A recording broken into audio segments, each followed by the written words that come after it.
Pack 3, pretty good pack.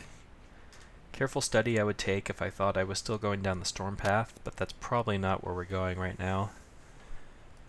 Ulamog is something big we can do, with lots of colorless mana, with like Metalworker and whatnot. But unfortunately he's not an artifact, which is relevant because of the Forge Master. So he's not as high on my list as some of the other big colorless guys, like Battlesphere and Sundering Titan and Blightsteel, like I mentioned. Coalition Relic is very, very good. It's probably what I'm going to take here. So an artifact, it's acceleration, which is very good. Imperial Recruiter is nice. We have the Pestermite, so if we picked up a Kiki-Jiki, that could be another win condition, another combo we could fold into our deck pretty easily. But yeah, Coalition Relic seems like the card that we want to take and continue looking for a win condition, basically.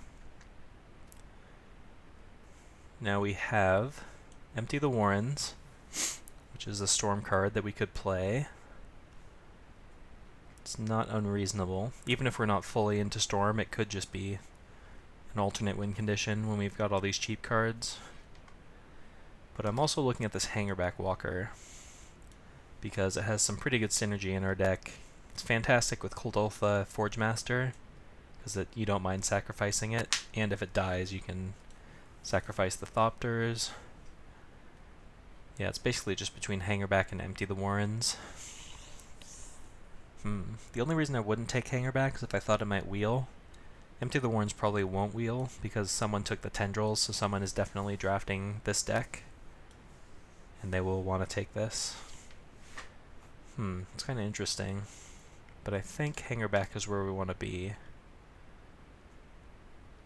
Yeah, I think I'm going to take Hangerback. Empty the Warren, sorry buddy. It's just not going to work out this time.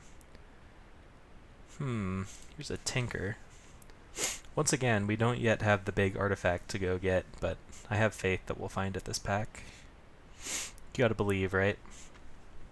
Yeah, I think I'll just take it here. Another good combo with Hangerback Walker, so I'm glad I took that. I guess we can go get like a sword or something if, you know, things go off the rails, we don't end up getting what we want. Wheel of Fortune would have been nice if we were still going down the storm route. I would have been pretty happy with that. But, yep, Tinker's pretty good.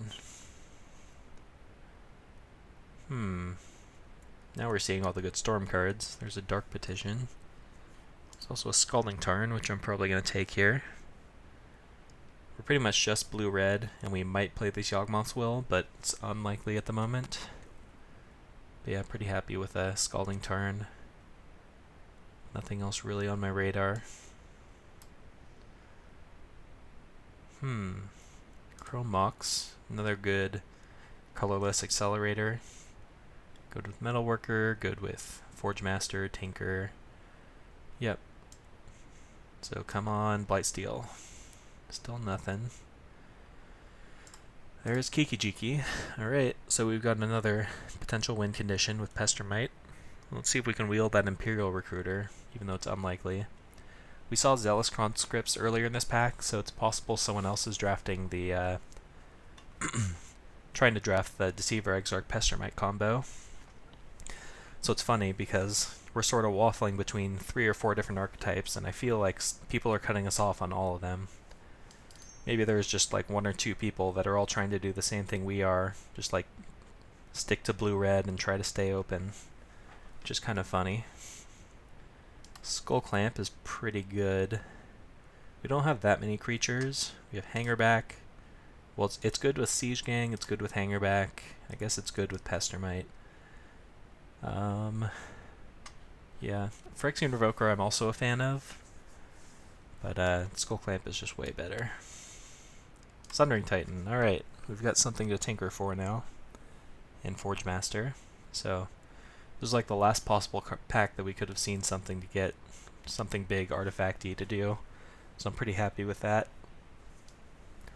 So now all I'm hoping for is for that Imperial Recruiter to wheel.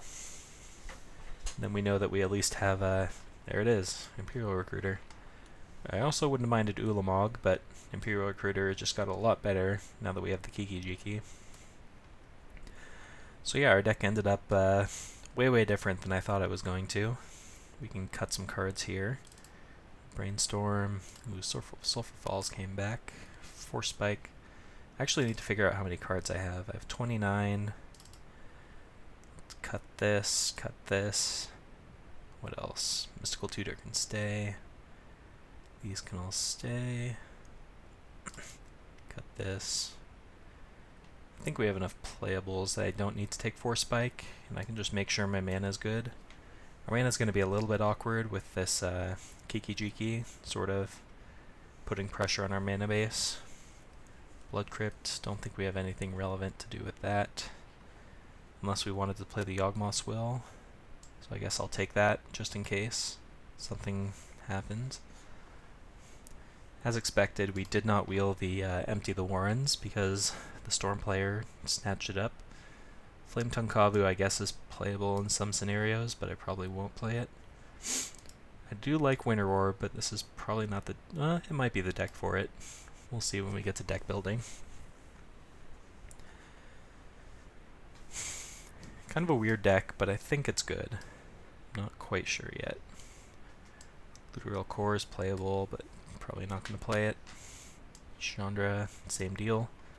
Alright, so I'm going to pause here, and when I've laid out what I think my 40 is going to look like, I'll return. Deck I'm thinking about playing. I ended up cutting a lot of the cheap cantrippy cards like Probe, Brainstorm, Quicken. Just didn't think they added enough to my overall strategy. This is 24 cards right now.